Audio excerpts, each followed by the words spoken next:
Hello दोस्तों, आप सभी लोगों का बहुत बहुत स्वागत है, अभिनंदन है। आज 9 दिसंबर है और आज के आरआरबी ग्रुप डी के तीसरे शिफ्ट का एग्ज़ाम ख़त्म हो चुका है। तो दोस्तों, आज के इस क्लास में एग्ज़ाम रिव्यू करने वाले हैं, क्योंकि लेवल थोड़ा बहुत इधर उधर आ ही जाता है हर एक शिफ्टों में। ठीक है, तो दोस्तों आप सबका एक बार पुनः बहुत बहुत स्वागत करता हूँ, अभिनंदन करता हूँ।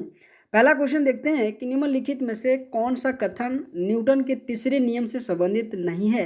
मैं बार बार आप सबसे कह रहा हूँ, न्यूटन से संबंधित नियम क्वेश्चन बहुत ज़्यादा पूछा जा रहा है। अगर मैं बात करूँ ऑप्शन, तो बंदूक चलाने पर झटका लगना एक प्रकार की न्यूटन के तीसरे नियम से संबंधित है। अगर मैं बात करूँ कि नाव को आगे बढ़ाना, जब नाविक पानी पीछे धकेलना, एक प्रकार से ये भी क्रिया प्रतिक्रिया के नियम के रूप में शामिल करता है। अगर मैं बात करूँ कि रॉकेट का जो ऊपर उड़ना, मतलब जितने प्रेशर से ऊपर जाता है उतना ही प्रेशर नीचे मारता है। लेकिन दोस्तों, जो कार को स्टार्ट होता है, ये जो चलता है ना, एक प्रकार के न्यूटन के तीसरे नियम से संबंधित नहीं है। तो यहाँ पे याद रखिएगा, क्वेश्चन नंबर 1 का ऑप्शन नंबर डी आ जाएगा। ठीक है, लेकिन मैं इस क्वेश्चन के माध्यम से कुछ इंपॉर्टेंट, जैसे कि अगर मैं बात करूँ, न्यूटन के पहले नियम को जड़त्व के नियम के रूप में जाना जाता है। लेकिन अगर मैं इनके उदाहरण की बात करूँ, चलती बस के अचानक रुकने पर यात्री आगे की ओर झुक जाते हैं, या मेज पर रखी किताब तब तक नहीं हिलती जब तक उसे धक्का ना दिया जाए, एक प्रकार के न्यूटन के पहले नियम के उदाहरण है। क्योंकि पहले नियम, दूसरे नियम, तृतीय नियम को मैं बार बार रिवीजन करा चुका हूँ। आज के इस क्लास के माध्यम से मैं उनको पहले, दूसरे, तीसरे के नियम के एग्जाम्पल रिवीजन कराने वाला हूँ। ठीक है, तो चलती बस जो अचानक जब रुकती ना, तो यात्री क्या होता है, पीछे की ओर झुक जाता है, एक आगे की ओर झुक जाता है, एक प्रकार से न्यूटन के पहले नियम का उदाहरण है। अगर मैं न्यूटन के दूसरे नियम की बात करूँ, तो उसे समवेग के नियम के रूप में जाना जाता है। क्रिकेट में गेंद को कैच करते समय हाथ पीछे खींचना, ताकि समवेग द्रव्यमान एक्स वेग को धीरे धीरे कम किया जा सकता है और चोट से बचा जा सकता है, एक प्रकार से न्यूटन के दूसरे नियम कहते हैं। और अगर मैं न्यूटन के तीसरे नियम की बात करूँ ना, तो बंदूक से गोली चलने पर पीछे की ओर जो झटका लगता है ना, एक प्रकार से न्यूटन के तीसरे नियम कहते हैं। या फिर तैरते समय पानी को पीछे की ओर धकेलना न्यूटन के तीसरे नियम है। तो क्वेश्चन उनके अलावा जो भी मैं अन्य इन्फॉर्मेशन दे रहा हूँ दोस्तों, आप सभी लोगों को ध्यान से जरूर सुनना है। ठीक है, अगला क्वेश्चन जाने से पहले एक छोटा सा इन्फॉर्मेशन, आरआरबी ग्रुप डी 2025 की अगर आप एग्जाम देने जा रहे हैं, तो करंट अफेयर से बहुत क्वेश्चन पूछा जा रहा है। अगर अपने कमियों को दूर करना चाहते हैं, तो टॉपिक वाइज करके मैं आप सबके लिए बनाया, बहुत साथी का लिया भी, पढ़ भी रहा है, बहुत शानदार कंटेंट है। ठीक है, कैसे लेना है, तो वह मात्र 31 रुपया इस व्हाट्सएप नंबर के माध्यम से जुड़ सकते हैं। लेकिन आपको फिजिक्स, केमिस्ट्री, बायोलॉजी से संबंधित जिस तरीके से क्वेश्चन पूछा जा रहा है, इस ई बुक में मैं दिया हूँ। ठीक है, न्यूटन से संबंधित हो, आपकी आवर्त सारणी से संबंधित हो, आपके फुल फॉर्म से संबंधित हो, आपके जितने भी दोस्तों, चाहे बीमारी से संबंधित हर एक टॉपिक से कवर करके दिया हूँ। मात्र 21 रुपये लगेगा, इस व्हाट्सएप नंबर के माध्यम से जुड़ सकते हैं।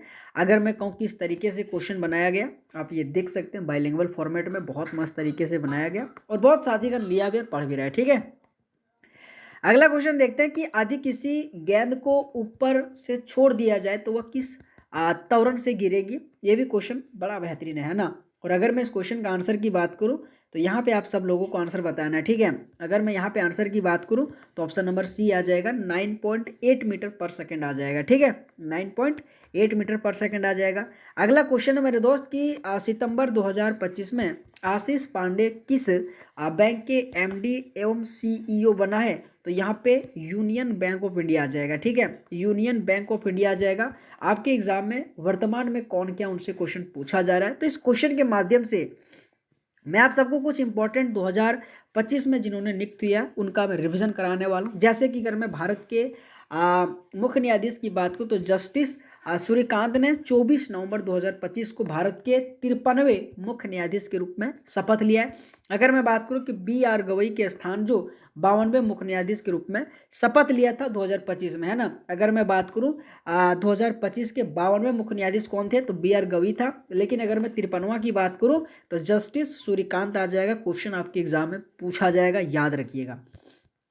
अगर मैं भारत के उपराष्ट्रपति की बात करूं, तो सीपी राधाकृष्णन, जो आपकी सितंबर 2025 में उपराष्ट्रपति के रूप में शपथ लिया। ये भी क्वेश्चन बड़ा इंपॉर्टेंट है, याद रखिएगा। ठीक है, अगर मैं मुख्य चुनाव आयुक्त की बात करूं तो यहाँ पे ज्ञानेश कुमार आ जाएगा, और ज्ञानेश कुमार ने 19 फरवरी 2025 को भारत के नया मुख्य चुनाव आयुक्त के रूप में नियुक्त किया गया है। अगर मैं आरबीआई के गवर्नर की बात करूं तो संजय मल्होत्रा ने 11 दिसंबर 2024 को कार्यभार संभाला है। और इसी के साथ फिक्की के अगर मैं देश की बात करूं तो अनंत गोयनका आ जाएगा। ठीक है, फिक्की की अगर मैं बात करूं तो अनंत गोयनका आ जाएगा। तो ये सभी के सभी बहुत इंपॉर्टेंट क्वेश्चन है, आप सब लोगों को दोस्तों याद करके जाना। ठीक है, अगला क्वेश्चन है कि पृथ्वी पर स्वतंत्र रूप से गिर रही वस्तु में त्वरण किस कारण से होता है। देखो, अगर मैं बात करूं कि पृथ्वी पर स्वतंत्र रूप से गिर रही वस्तु में त्वरण किस प्रकार के होता है, तो यहाँ पे गुरुत्वाकर्षण इस क्वेश्चन का राइट आंसर आ जाएगा। ठीक है, गुरुत्वाकर्षण बल इस क्वेश्चन का राइट आंसर आ जाएगा, जो आप सभी लोगों को याद रखनी है। अगला क्वेश्चन है कि ओम के नियम किन परिस्थितियों पर लागू होता है। देखो, अगर मैं बात करूं कि ओम के जो नियम है ना,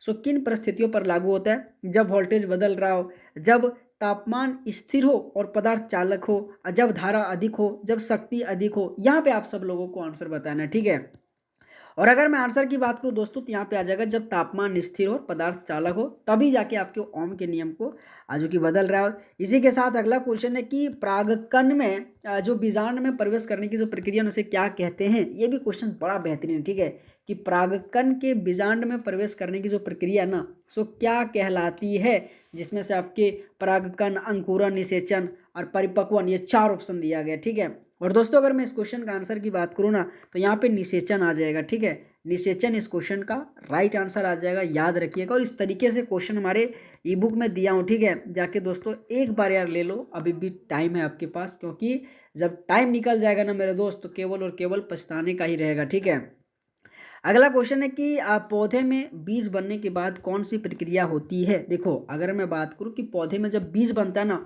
उनके बाद कौन सी प्रक्रिया होता है, प्रकाश संश्लेषण, परिपक्व, बीज प्रसार, वातोत्सर्जन। यहाँ पे दोस्तों आप थोड़ा बहुत इलिमिनेट करके भी आंसर आप ऑप्शन नंबर सी लगा सकते हैं। ठीक है, बीज प्रसार आ जाएगा। ठीक है, बीज प्रसार इस क्वेश्चन का राइट आंसर आ जाएगा। अगला क्वेश्चन है कि मई 2025 में किस शहर को भिखारी मुक्त शहर घोषित किया गया है। देखो, अगर मैं भिखारी मुक्त शहर की बात करूँ ना, भोपाल, इंदौर, जयपुर, अहमदाबाद, यहाँ पे थोड़ा बहुत आप एलिमिनेट करके भी आंसर लगा सकते हो। ठीक है, अगर मैं बात करूँ भिखारी मुक्त, तो यहाँ पे आप सीधे के सीधे इंदौर आंसर लगा सकते हो, है ना, कि भिखारी मुक्त शहर किसे घोषित किया गया, तो यहाँ पे इंदौर इस क्वेश्चन का राइट आंसर आ जाएगा। अगला क्वेश्चन है कि किस शहर को लेपर्ड कैपिटल ऑफ इंडिया के रूप में घोषित किया गया है। देखो, अगर मैं यहाँ आंसर की बात करूँ ना, तो सीधे के सीधे आप answer option number B C लगा सकते हो, बेंगलुरु आ जाएगा। ठीक है, और बेंगलुरु को लेपर्ड कैपिटल ऑफ इंडिया के रूप में घोषित किया गया है। अगला क्वेश्चन है कि अंकिता नामक एआई एंकर किस राज्य ने लॉन्च किया है। देखो, अगर मैं अंकिता की बात करूँ ना, तो यहाँ सीधे के सीधे आप ऑप्शन नंबर डी लगा सकते हो, उत्तराखंड आ जाएगा। ठीक है, उत्तराखंड आ जाएगा। तो दोस्तों आज के इस क्लास में इतना सही क्वेश्चन है। अगर आप सबको क्लास अच्छा लगा होगा तो वीडियो को लाइक करके चैनल को जरूर सब्सक्राइब करना। बाकी बात ये कंटेंट अगर आप सबको चाहिए, लेना है, अपने कमियों को दूर करना चाहते हो, तो बहुत जानदार है, बहुत शानदार है। अगर आपको कॉम्बो लेना है तो मात्र 51 रुपये लग रहा है दोस्त, बहुत साथी कर लिया भी है, पढ़ भी रहा है। ठीक है, तो ऑल द बेस्ट, आप सबका बहुत बहुत धन्यवाद, थैंक यू सो मच, है ना। अब की बार गुरुडी पार व्हाट्सअप नंबर के माध्यम से जुड़िएगा। अगर आप सबको क्लास अच्छा लगा होगा तो प्लीज़ यार वीडियो को लाइक करके चैनल को जरूर सब्सक्राइब करना। ठीक है, ऑल द बेस्ट आप सबका।